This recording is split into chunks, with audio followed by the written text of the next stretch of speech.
Yes, there is definitely a indication on timeline for us at this stage, although that is not yet fully settled because, as I said, the DFS needs to be done. It needs to be completed. But we expect that DFS to be done by September. And then if that is successful, we would then conclude offtake agreements and get funding.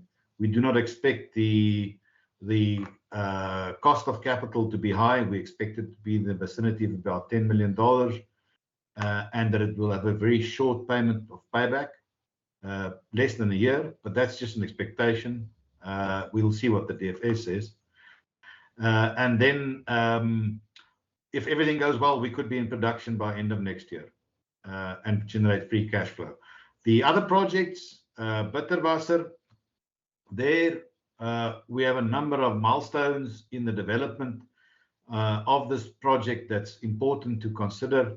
The first one is that we expect an upgrade on the resource on the clays. Then we're also conducting a lot of work on those clays in line with our step-up approach, and that is to focus on the metallurgy and the possibilities of making something out of the clays as it is, instead of spending a lot of money on growing the resource to a very large resource, but then you haven't answered very simple questions that you can answer now relating to metallurgy.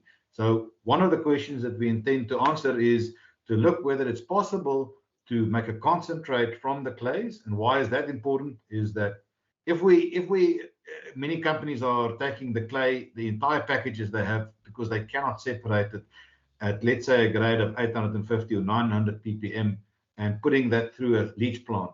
If we can show that we can upgrade that and we can take it to about 2000 ppm, hopefully, or maybe, I don't know, we'll see what it brings us.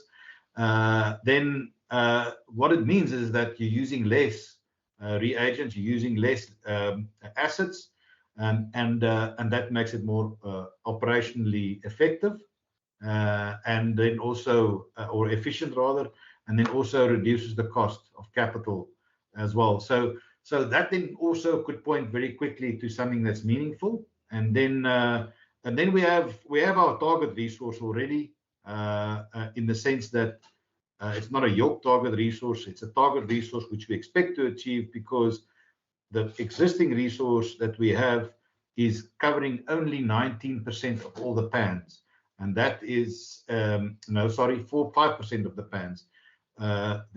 Once we have a new resource, that would cover 19% of the pans. So whatever that number is of the resource, let's assume it's 40 million tons, then that could be 5 times higher on the ultimate size, which is more than enough for any mine. And that's why we're focusing on those factors that points towards economics. And then as far as Bitterwasser is concerned is as well, as we would be conducting some geophysical work very shortly.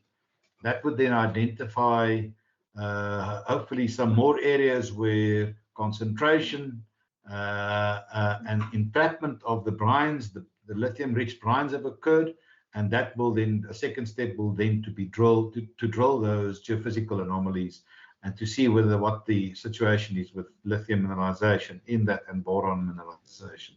On the other projects, the Karabo Copper Gold project, there we are busy with a mapping exercise to identify drill targets. We'll be announcing something there on that shortly, and then the drilling would then show what we hope to be there, hopefully. And if there is a significant discovery from that, we will obviously be very glad. And then in the south, we have the nickel PGE project, where there has been historical drilling in the 70s, which we announced on the 9th of May, which gives us in the vicinity of about 16 meters at 0.7% nickel and about 0.16% copper, and including with that also over 1 grams per ton of platinum group metals. Now, that is a significant intersection. In fact, if people would want to maybe compare what we have there, what we've shown there, to have with what a company called Galileo Mining in Australia have discovered, where they have a significant interest in their in their shares, they could possibly do a comparison of that, because we believe that that is a place where we would have to drill then, and then hopefully we do replicate those results and then get a similar response.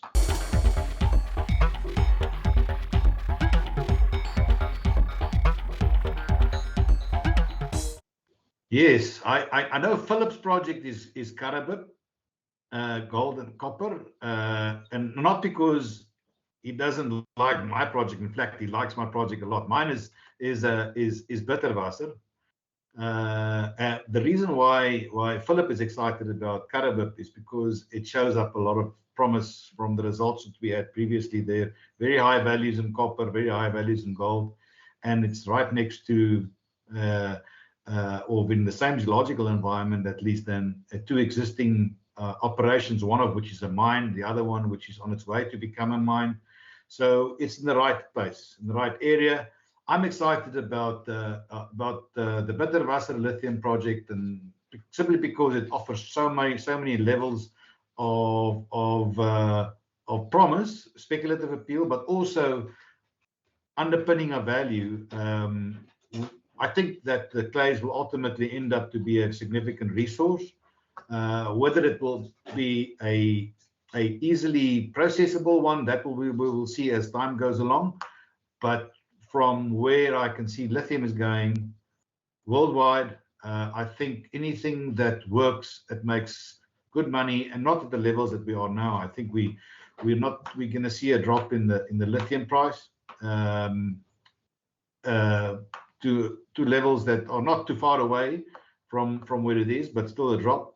But we need to find deposits that would be supplying this renewable energy revolution. And I think the Bitterwasser project has got significant potential to achieve that, purely because Bitterwasser is very large. It's 20 times larger than Clayton Valley.